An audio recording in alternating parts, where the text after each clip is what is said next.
For today's video, gagawa tayo ng dragon fruit shake. At naku-curious nga ako kung ano ang magiging lasa niya. So, ayan, mapapansin nyo, akin ang binabalatan yung dragon fruit. At hiniwa ko nga lang yan sa 4 at babalatan natin yan isa-isa. Tapos, i-slice lang natin yan ng medyo maliliit. At so ayan, bali 2 dragon fruit yung gagawin namin for today's video. Yung isa sa susunod na linggo ko na gagawin. Ayan na nga, hinahati-hati ko na siya.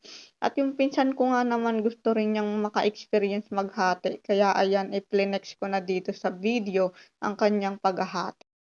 Ginagawa mo! Ginagawa mo!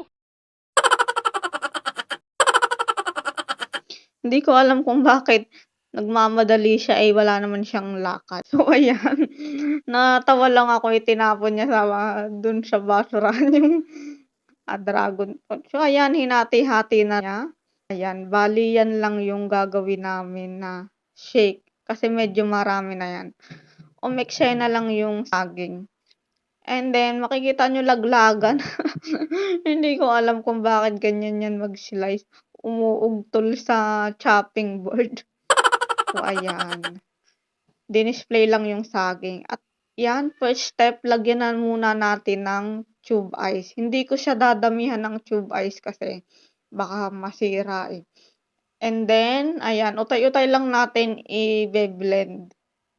Lagyan na natin ng first batch, yung unang lagay natin ng dragon fruit. At lagyan nyo rin ng sugar. Tansya-tansya lang yan mga mi.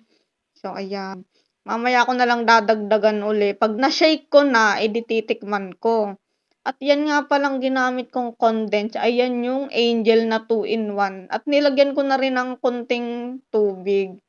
So, ayan. Para medyo matunaw. Atin ang i-blend. So, ayan. Tingnan nyo, parang hindi siya yung ganong shake. Kulang sa tube ice. Kaya ang bilis niyang ma-blend.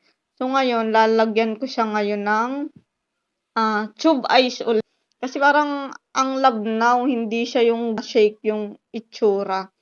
So, dadagdagan natin ng tube ice para yung appearance, yung smooth, hindi siya pati buo-buo. Kasi tingnan mo, yung inano ko, parang ang labnaw. Durog na siya agad kasi nga konti lang yung nilagay kong tube ice. Tapos ayun, we have to add the tube ice para maging totoong shake na.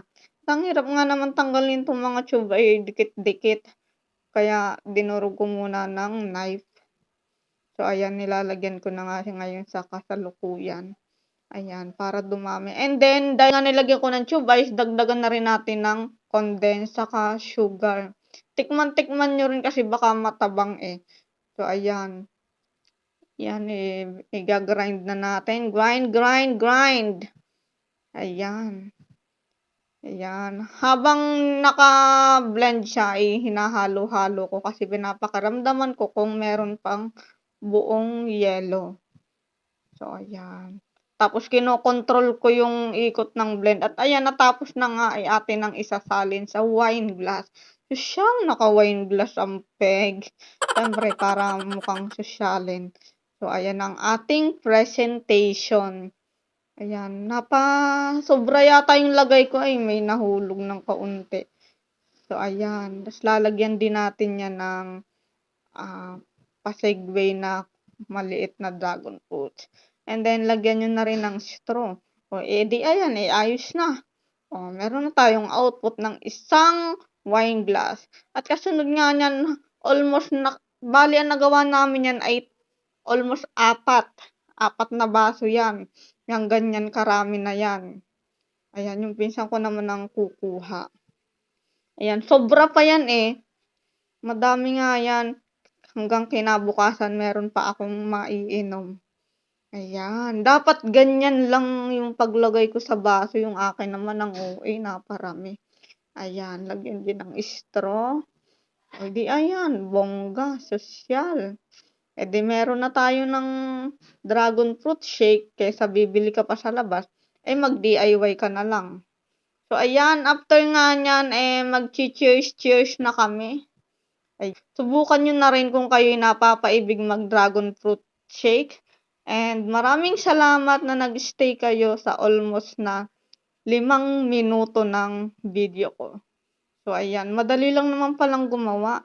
And kita-kits tayo sa next video ko, guys.